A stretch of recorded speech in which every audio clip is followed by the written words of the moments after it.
పద్మజను చూస్తూనే ప్రభావతి ఎదురొచ్చి, ఈ మధ్యలో కనిపించనే లేదు, ఆఫీసులో పని ఎక్కువగా ఉంటుందా అని అడిగింది. వద్దామనుకుంటూనే ఆఫీసులో ఆలస్యం అవుతుండేసరికి ఇంటికెళ్ళిపోతున్నా అంటూ అటు ఇటు చూసి, రమ్య ఇంట్లోనే ఉందా, కనిపించదేం అంది. ప్రభావతి గట్టిగా నిట్టూర్చింది. ఏమిటో పేరుకి ఇంట్లో ఉంటుందన్న మాటే గాని ఉన్నట్లుగా ఉండటం లేదు. తన గదిలోనే పొద్దుపుచ్చుతోంది. ఏం చేయాలో తోచడం లేదనుకో. రమ్య ఇష్టపడిందనే కదూ మన అంతస్తుకు సరితూగరని తెలిసినా 4 మెట్లు దిగి పెళ్లి చేస్తే వాళ్ళేమో మర్యాదలు సరిగ్గా లేవని చిన్నచూపు చూశారంటూ గొడవ పెట్టుకున్నారు. పెళ్లిళ్ళలో ఇలాంటివి మామూలేనని సరిపెట్టుకున్నాం. వాళ్ళింకా బెట్టు చేస్తూ గొడవ పెద్దది చేస్తున్నారు. నాకైతే ఎవరికి ఏం చెప్పాలో తెలియటం లేదు. కరవమంటే కప్పకు కోపం, విడవమంటే పాముకు కోపంలా ఉంది నా పరిస్థితి. నేను రమ్యతో మాట్లాడుతానుండు అంటూ అటువైపు అడుగు వేస్తున్న పద్మజను ఆపి ప్రభావతి గొంతు తగ్గించి మెల్లగా అంది. ఇందాకనే ఎదురింటి ఆవిడ వచ్చి వెళ్ళింది. ఆవిడ బంధువులెవరో రమ్య అత్తగారింటి పక్కనే ఉంటారట. రమ్య అత్తగారు వాళ్ళ అబ్బాయి విడాకులు తీసుకుని మళ్ళీ పెళ్లి చేస్తామని అందరితో చెబుతోందట. ఆ మాట మాతో ఈవిడ చెప్పేసరికి రమ్య ఇంకా మనసు పాడు చేసుకుని గదిలో ముడుచుకు కూర్చుంది. ఆ అబ్బాయేమో తన వాళ్ళ వాదనే కరెక్ట్ అనుకున్నట్లుగా ఉన్నాడు. రమ్యతో ఫోన్లో అయినా మాట్లాడుతున్నట్లు లేదు. అలాంటప్పుడు మనమే ఎందుకిలా బాధపడటం? ఈ రోజుల్లో విడాకులనేవి మామూలైపోయాయి. ఎవరూ తప్పుగా అనుకోవటం లేదు. నీ సంగతే చూడు. అత్తింటి ఆరళ్ళ నుండి ధైర్యంగా బయటపడ్డావు. ఉద్యోగం చేసుకుంటూ చక్కగా నీ బతుకు నువ్వు బతుకుతున్నావు. అవునా? అందుకని పద్మ, వాళ్ళు అడిగే వరకు ఆగకుండా ముందుగా మనమే ఆ విడాకులేవో ఇచ్చేసి మనకు తగ్గ మంచి సంబంధాన్ని చూసి రమ్యకు పెళ్లి చేసిస్తే బాగుంటుందనిపిస్తోంది నాకు. రమ్యకి నీ మాటంటే గురి. నువ్వే ఎలాగైనా మెల్లగా నచ్చజెప్పి ఒప్పించు. ఏమంటావు పద్మ? అలాగే మాట్లాడతాలే వదినా అంటూ పద్మజ రమ్య గదిలోకి వెళ్ళింది. కంప్యూటర్ ముందు ఏదో ఆలోచిస్తున్నట్లుగా కూర్చున్న రమ్య ఎదురుగా నిలబడిన పద్మజ 2 క్షణాల తర్వాత, ఏమిటి రమ్య అంత పరధ్యానం? ఎవరొచ్చింది కూడా గమనించకుండా ఏం ఆలోచిస్తున్నావు అని అడిగింది. ఉలిక్కిపడిన రమ్య, అత్త నువ్వెప్పుడొచ్చావు, చూడనే లేదు అంటూ చిరునవ్వుతూ పలకరించింది. పద్మజ అక్కడికి దగ్గరలో ఉండే ఆఫీసులో ఉద్యోగం చేస్తుంది. ఆఫీస్ నుండి తన ఇంటికి వెళ్లే ముందు సాయంకాలాలు అప్పుడప్పుడు అన్నగారింట్లో కాసేపు కూర్చొని కాలక్షేపం చేసి వెళ్ళే అలవాటు ఉంది. ఆ రోజు అలానే వచ్చింది. పద్మజ రమ్య పక్కనే కుర్చీలో కూర్చుంటూ, మీరిద్దరూ ఇష్టపడి పెళ్లి చేసుకున్న వాళ్లే కదా, ఇంత తొందరగా ఎందుకు ఎడమొహం పెడమొహంగా అయ్యారో నాకు అర్థం కావటం లేదు అంది. పద్మజ వైపు చూస్తూ రమ్య నిట్టూర్చింది. అదే నాకు ఆశ్చర్యంగా ఉందత్తా. పెళ్లికి ముందు నన్ను చూడకుండా క్షణమైనా ఉండలేనంటూ కబుర్లు చెప్పిన జయంత్ ఇప్పుడు చూడు, రోజుల తరబడి ఫోన్లో అయినా మాట్లాడకుండా ఉండగలుగుతున్నాడు. పద్మజ చిరునవ్వుతో చూసింది. ప్రేమలో ఉన్నప్పుడు అలా అనిపించడం సహజమే, కానీ నిజంగా ఎవరు అలా ఉండలేరు. ఒకవేళ నిజంగా అలా ఉన్నా మనము భరించలేం. వాస్తవాన్ని మనం అర్థం చేసుకోవాలి. నువ్వు ఫోన్ చేస్తున్నా జయంత్ మాట్లాడటం లేదా? అతను తన పెద్దవాళ్ళకు సపోర్ట్గా నిలబడి పంతం పట్టినట్లుగా మాట్లాడుకుంటే నేనెందుకు ఫోన్ చేయాలి? నాకు పౌరుషం ఉండదా? చురుగ్గా చూస్తూ అంది రమ్య. పద్మజ మళ్ళీ చిరునవ్వు నవ్వింది. ఈ సమస్య 2 కుటుంబాలదే అయినా ముఖ్యమైన బాధితులు మాత్రం మీరిద్దరే. అందుకనే మీలో ఎవరో ఒకరు ముందడుగు వేస్తే తప్పేముంది? వాళ్ళు వీళ్ళు చెప్పే మాటలను పట్టించుకోవటం వల్లే చిన్న విషయం పెద్దదిగా అయిందని నాకు అనిపిస్తుంది. ఈ మధ్య మా ఆఫీస్లో జరిగిన విషయం ఒకటి చెప్పనా? మా పై ఆఫీసర్ శ్రద్ధగా పనిచేసే వాళ్ళని బాగా ప్రోత్సహిస్తారు. ఒకసారి ఆయన నా సీటు దగ్గరికి వచ్చి ప్రమోషన్ల లిస్టులో ఉన్న నేను తీసుకోవాల్సిన జాగ్రత్తలు చెప్పారు. నా చుట్టుపక్కల ఉన్నవాళ్ళు ఆయన అలా చెప్పటాన్ని తప్పు పట్టితే ఆయన పట్ల నాకున్న గౌరవం కొద్దీ సమర్థించాను. అయితే వాళ్ళలో ఎవరో వారి మాటలనే నావిగా ఆయనకు చేరవేసి ఆయన నన్ను తప్పు చేసినట్లుగా మందలించారంటూ నాకు చెప్పారు.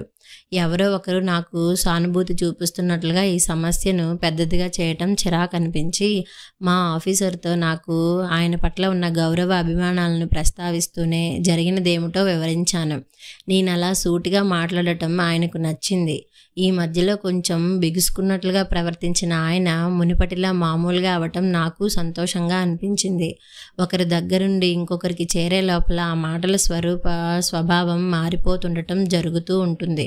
అందుకే అపోహలు అపార్థాలు తొలగిపోవటానికి ముఖాముఖి మాట్లాడుకోవటం వలన ప్రయోజనం ఉంటుందని నా ఉద్దేశం. నేనే ఎందుకు అనుకోకుండా నేనే ముందు అనుకుంటే తప్పేం లేదు. ముందడుగు వేయటం చిన్నతనం కానే కాదు, గొప్ప విషయమే. కానీ ఇలా ఆలోచించు, సరేనా? విడాకులనేవి ఆఖరి అస్త్రంగా మాత్రమే ఉపయోగపడాలి. నేను ఎన్నో రకాల హింసలను అనుభవించి సర్దుకుపోయే ప్రయత్నాలన్నీ విఫలమయ్యాకనే విడాకుల ఆలోచన చేశాను. వదిన నన్ను ఉదాహరణగా నీకు చూపించాలనుకుంటోంది, కానీ అది కరెక్ట్ కాదని నాకు అనిపిస్తుంది. అందుకే వదిన చెప్పమన్నది కాకుండా నాకు తోచింది చెబుతున్నాను. నువ్వు బాగా ఆలోచించి నీకు సరైనదనిపించే నిర్ణయం తీసుకో. పద్మజ ఒక నిమిషం ఆగి మళ్ళీ చెప్పింది. జయంత్ హైదరాబాద్ హెడ్ ఆఫీస్ నుండి ఈ ఊరి బ్రాంచ్కి 1-2 సార్లు వస్తుంటాడని, అలా పరిచయం కలిగిందని చెప్పావు. 2 ఏళ్లుగా అతనితో నీకు స్నేహం ఉంది. అతని స్వభావం ప్రవర్తన పట్ల నీకే అవగాహన ఉంటుంది. అందుకే మీరిద్దరూ నేరుగా మాట్లాడుకుంటే సమస్య సద్దుమణుగుతోందని నాకు అనిపిస్తుంది. మీరిద్దరూ ప్రేమతో ఒక్కటిగా నిలబడి పెద్దవాళ్ళని పెళ్లికి ఒప్పించగలిగారు. పెళ్లి కాగానే పెద్దవాళ్ళు అపోహలకు విడివిడిగా అయిపోయారు. ప్రేమ స్థానంలో ఇద్దరి మనస్సుల్లోనూ అహం చేరిందన్నమాట. పెళ్లి తర్వాత కూడా ప్రేమను నిలుపుకోగలగాలి. అప్పటిలాగే ఇప్పుడు పెద్దవాళ్ళు అపార్థాలను మీరిద్దరూ ఒక్కటిగా నిలబడి దూరం చేయండి. ఏమంటావు? అంది పద్మజ రమ్యతో. పద్మజ మాటలకు ఆలోచనలో పడినట్లుగా తల ఊపింది రమ్య.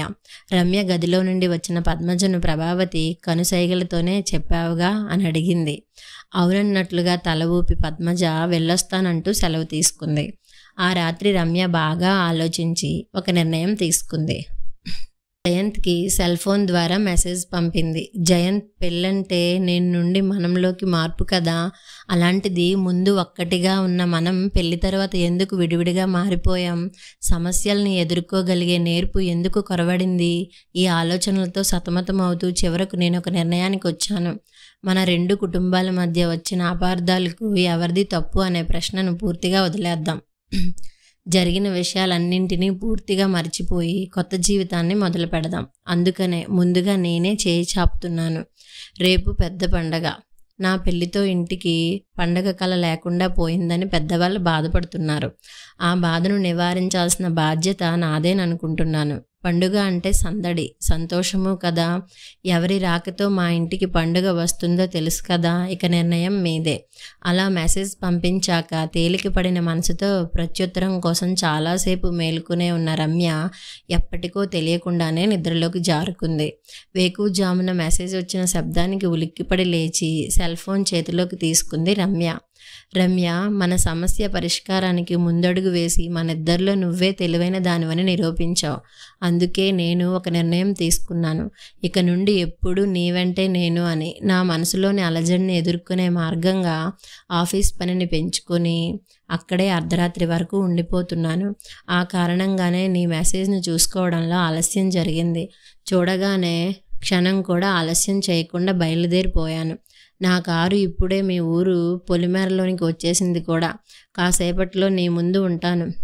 ఇక ఏకాంత శిశిరానికి స్వస్తి చెప్పి జంటగా వసంతానికి స్వాగతం పలుకుదాం. చదవడం పూర్తి చేసిన రమ్య ఉరకలెత్తే ఉత్సాహంతో తల్లి గదిలోకి పరుగు పెట్టింది. పండగ పూట ఇంకా నిద్రపోతున్నావేమిటమ్మా? లే, నాన్న అప్పుడే వాకింగ్కి వెళ్ళారా? ఫోన్ చేసి తొందరగా వచ్చేయమని చెప్పు, మన ఇంటికి పండుగ వస్తోంది అంది రమ్య. ప్రభావతి తెల్లమొహం వేసి చూస్తూ, పండగ రావడం ఏమిటే, సరిగ్గా చెప్పు అంది. అబ్బా, నీకన్నీ వివరంగా చెబితేనే కానీ అర్థం కాదు. కాసేపట్లో నీకే తెలుస్తుందిలే. మూసి నవ్వుతో కూతురు చెప్పిన మాటలకు ప్రభావతి విభ్రాంతిగా చూసింది. కథ సమాప్తం.